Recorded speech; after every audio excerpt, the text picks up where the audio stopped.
Hello জনগণ, সবাইকে বৃষ্টিময় একটা দিনের শুভেচ্ছা জানিয়ে আজকের ব্লগটা শুরু করতে যাচ্ছি।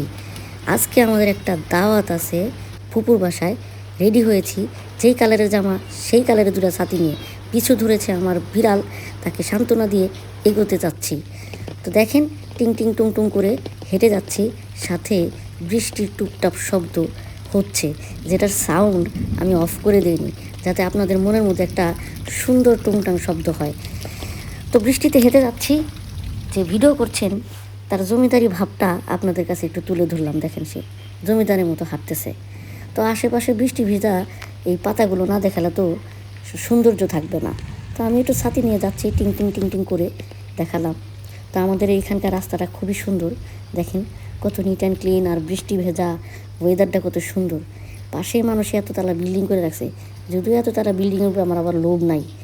তো এখানে দেখেন, ওই সামনে মেন রাস্তা, একটু এগোয়ে তারপরে ডান দিকে যাইতেই আমার ফুপুর বাসা। কত সুন্দর পাতা বাহার এবং সেই কচু গাছ সুন্দর সুন্দর পাতা মেলে বসে আছে। তো আমরা আস্তে আস্তে উঠলাম, মোটামুটি বেশ পিচ্ছিল ছিল এই সিঁড়িটা। তো দেখলাম নিচের ঘাসগুলো ভিজে চৌচির, এবং আমার পাটা একটু রেখে দেখলাম ঘাসের মাঝে আমার পাটা ফর্সা লাগে কিনা।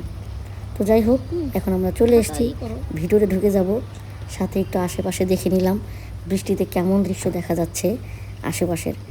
ওরে বাবা, ভিতরে ঢুকতে না ঢুকতে দেখি আমাদের জন্য কেউ ওয়েটই করে নাই, বসে গেছে। আরে ভাই, আমরা না হয় বৃষ্টিতে একটু লেট হয়ে গেছে তাই বলে তোরা খেয়ে ফেলবি?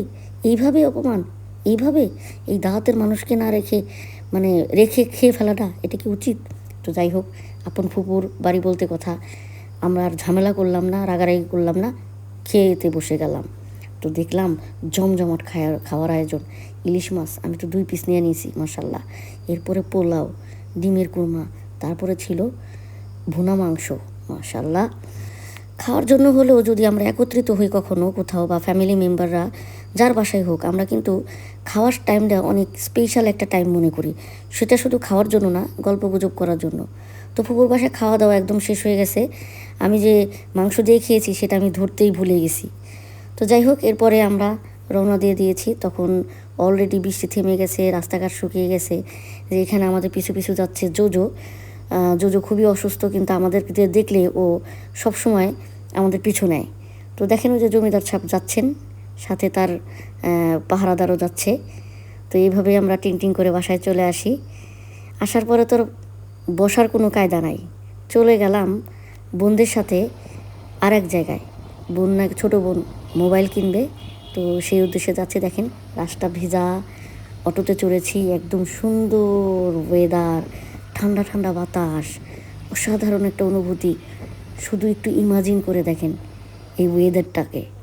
তো যাই হোক, আমার বোন এই যে নতুন ফোন নিয়ে নিল, বেশ সুন্দর একটা ফোন নিয়ে নিল। তো আমি এখানে ঘুরায় ঘুরায় একদম নিচ্ছিলাম দোকানটা সহকারে। তো এটা একটা খুশির মুহূর্ত। এই খুশির মুহূর্তকে আবার একটু আনন্দিত করার জন্য ট্রিট চাইলাম।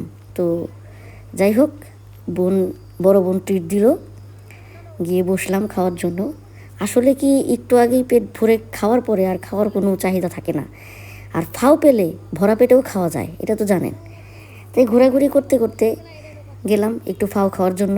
তো বসে পড়লাম উপরে। এখান থেকে আকাশটাকে এত সত্যিকারে নীল দেখা যাচ্ছে, লাইটের পিছনে আকাশটা অসাধারণ একটা পরিবেশ সৃষ্টি হয়েছে।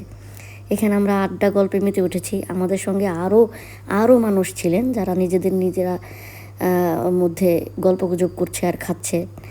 তো আমরাও এখানে গল্পগুজব করছিলাম। তো এই সুন্দর মুহূর্তটা ধরে রাখার জন্য একটু ভিডিও করে নিলাম। 2 ফুচকার অর্ডার দিয়ে দিয়েছিলাম। এরপরে আমরা চিকেন উইংস এবং ফ্রেঞ্চ ফ্রাই খাচ্ছিলাম।